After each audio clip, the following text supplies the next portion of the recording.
अस्सलाम वालेकुम नाजरीन इस एपिसोड के आगाज़ में सरदार कारासे की हवेली दिखाई जाती है, जहां पर असमियान सुल्ताना सरदार कारासे से ये कह रही होती है कि उस्मान एक बागी है, मैं इसे कई अरसे से जानती हूँ। इसके साथ ये एक मजबूत आदमी है, जबकि ये यहाँ पर मेहमान है तो ये ऐसी हरकत कभी भी नहीं कर सकते। ये सुनकर सरदार कारासे आगे बढ़कर कहते हैं, सुल्ताना ये इसने नहीं किया, ये इसके भतीजे इक्तमूर ने किया, जिसकी रात को मेरे दामाद के साथ लड़ाई हुई थी। सुल्ताना कहती है, ये इसके भतीजे इक्तमूर ने नहीं किया, ये जिस गद्दार ने किया मैं उसे जानती हूँ। उस गद्दार ने ये हमारे और आपके दरमियान इख्तिलाफात पैदा करने की नीयत से किया है। फिर सुल्ताना कहती है, वो गद्दार जिसने ये काम किया है वो अभी हमारे साथ यहाँ पर मौजूद है। उस्मान साहब पूछते हैं, वालदा सुल्ताना वो कौन है? तो सुल्ताना बताती है, वो गद्दार जो कुत्ते की मौत मरने वाला है, उसका नाम औची है। इसके साथ ही जलाली औची को दबोच लेता है। बाइंदर कहता है, औची गद्दार कुत्ते, और उस्मान साहब कहते हैं, वालदा सुल्ताना आप ये साबित करें कि ये सब कुछ औची ने किया है। सरदार कारासे आगे बढ़कर उस्मान साहब से कहते हैं, इसका मतलब ये हुआ कि आप और आपका भतीजा बेकसूर है। फिर आप सबूत क्यों चाहते हैं उस्मान साहब? उस्मान साहब कहते हैं, हमें इसकी कोई परवाह नहीं, लेकिन हम हकीकत जाने बगैर किसी को कसूरवार नहीं ठहरा सकते। यहाँ पर कत्ले आम हुआ, क्या आप मुझे सबूत दिखा सकते हैं? इस पर सुल्ताना कहती है, उस्मान साहब आपको सबूत चाहिए तो मैं आपको सबूत दिखाऊंगी। इसके साथ ही जलाली औची के कपड़ों से एक खत निकालकर सुल्ताना को देता है। खत को देखकर सुल्ताना कहती है, आपको सबूत चाहिए तो आप इन लाशों की तलाशी ले। ये कहते साथ ही सुल्ताना वो खत उस्मान साहब को दे देती है, जिस पर मंगोल मोहर लगी होती है। फिर उस्मान साहब के कहने पर बुरहान उन लाशों की तलाशी लेता है, जिनके पास से उसी तरह के खत निकल आते हैं, जिन पर मंगोल मोहर लगी हुई होती है। ये देखकर उस्मान साहब कहते हैं, इन दोनों पर मंगोल मोहर लगी हुई है। फिर सरदार कारासे औची की जानिब बढ़ते हुए कहते हैं, तुमने मंगोलों के साथ मिलकर काम किया, मेरे दामाद को मार डाला, कमीने कुत्ते। फिर जैसे ही सरदार कारासे औची पर हमला करते हैं तो सुल्ताना उन्हें रोकते हुए कहती है, रुक जाए सरदार कारासे, ये मेरा गद्दार है और इंसाफ भी मैं ही करूंगी, ये कुत्ते की मौत मरेगा, आप फिक्र ना करें। इस पर उस्मान साहब कहते हैं, फिर इससे पूछगछ की जाएगी। सुल्ताना कहती है, ये कुत्ता इतने साल मेरे साथ रहा है, इससे पूछगछ करने का हक भी सिर्फ मेरे पास है। फिर सिपाहियों से कहती है, इस गद्दार कुत्ते को ले जाओ। फिर सिपाही जैसे ही औची को लेकर जाने वाले होते हैं तो औची कोई जहरीली दवा पी लेता है और इसके साथ ही वो नीचे जमीन पर गिर जाता है और उसके मुंह से झाग निकलने लग जाती है। फिर जलाली उसके मौत की तस्दीक करता है। सुल्ताना कहती है, कोई फिक्र ना करे, जहाँ पर मैं होती हूँ वहाँ पर इंसाफ होता है। फिर सरदार कारासे का एक सिपाही सुल्ताना के हुक्म मिलने पर औची के करीब जाता है और वो भी औची की मौत की तस्दीक करता है। सुल्ताना के इशारे पर औची की मौत की तस्दीक करने से ये बात साबित होती है कि ये सिपाही भी गद्दार है। फिर सुल्ताना सरदार कारासे से कहती है, मुझ पर एतबार ना करने की ये गलती जो आपने की है और अपने सिपाही को औची की मौत की तस्दीक के लिए आगे भेजा, आपकी ये गलती आखिरी बार होनी चाहिए सरदार कारासे, अगर दोबारा ऐसा हुआ तो मैं आपकी जान नहीं बख्शूंगी। अब आए, हमें दीगर अहम मामलात पर बात करनी है। ये कहकर सुल्ताना वहाँ से बाहर चली जाती है।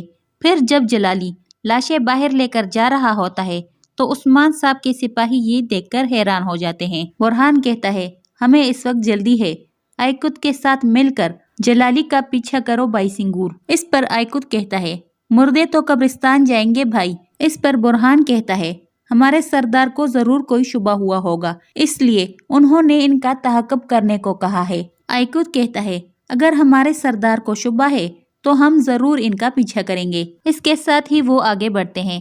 इधर सरदार कारासे सुल्ताना और उस्मान साहब से ये कह रहे होते हैं, क्या नाइमान इतना ताकतवर है कि वो मेरी हवेली में घुसकर मेरे दामाद को मार डालता है?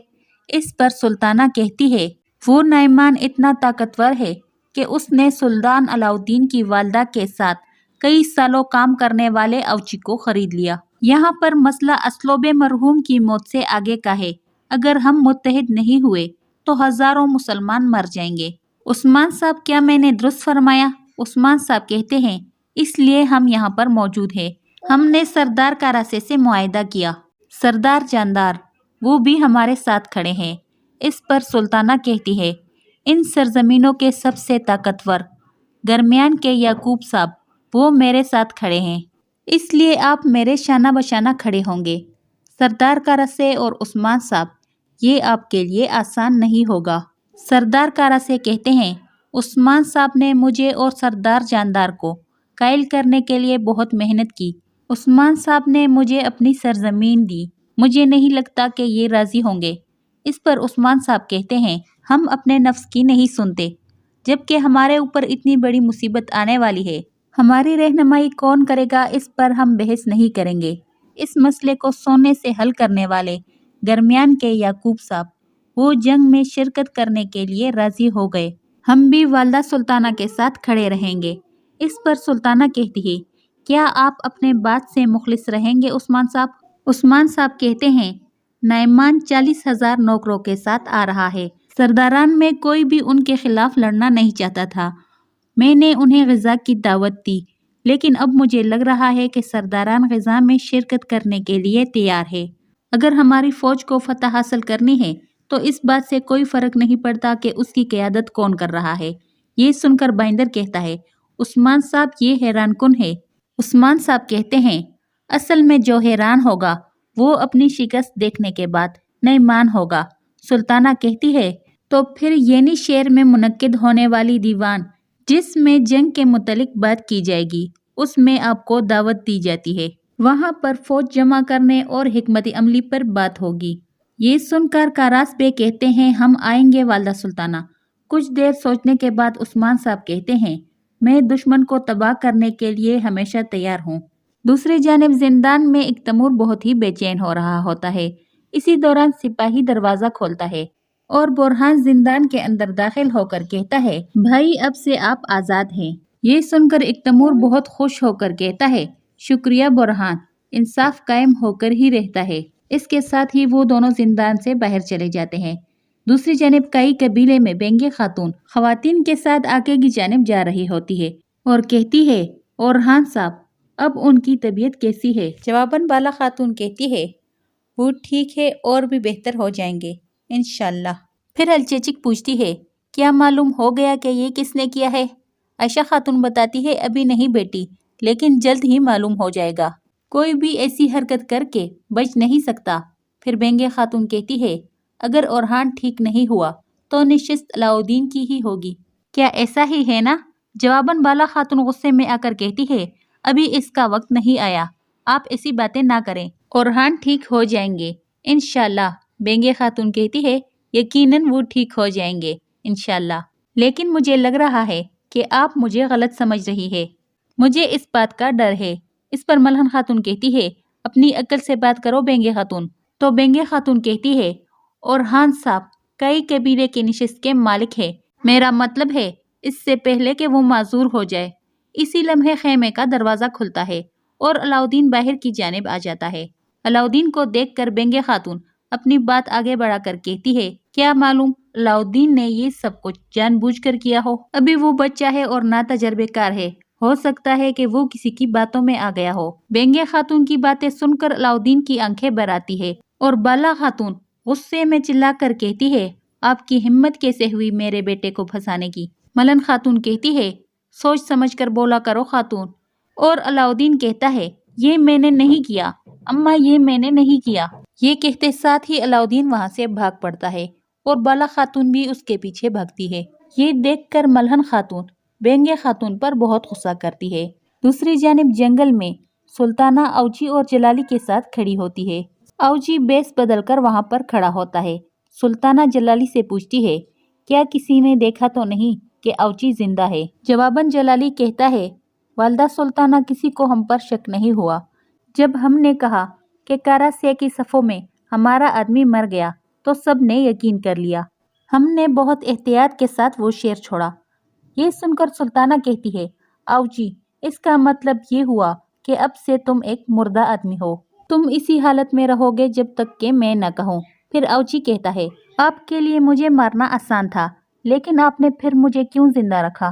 जवाबन सुल्ताना कहती है, मैं उस्मान के लिए एक आदमी तो क्या, एक लकड़ी भी गंवाना नहीं चाहती। तुम ओलूफ के साथ जाओगे और एनागौल में छुपे रहोगे, जबकि आयकुत और बाई सिंगूर छुप कर ये सारा मंजर देख रहे होते हैं। सुल्ताना मजीद कहती है, सरदारान की हिमायत हासिल करना उस्मान के लिए मुश्किल हो जाएगा। औची को जिंदा सलामत देख के बाई सिंगूर गुस्से में आकर कहता है, हमारे सरदार ने बिल्कुल ठीक कहा था, वालदा सुल्ताना सबके साथ खेल खेल रही है। इसके साथ ही औची जलाली के साथ वहां से रवाना हो जाता है और आयकुत कहता है, हमें उस्मान साहब को जल्द अज जल्द ये खबर देनी होगी। दूसरी जानिब उस्मान साहब घोड़े पर सवार मुसलसल आगे की जानिब बढ़ रहे होते हैं। इसी जगह पर इस एपिसोड की एंड हो जाती है। आप लोगों से गुजारिश है, हमारे चैनल को सब्सक्राइब करें और वीडियो को लाइक करें। शुक्रिया।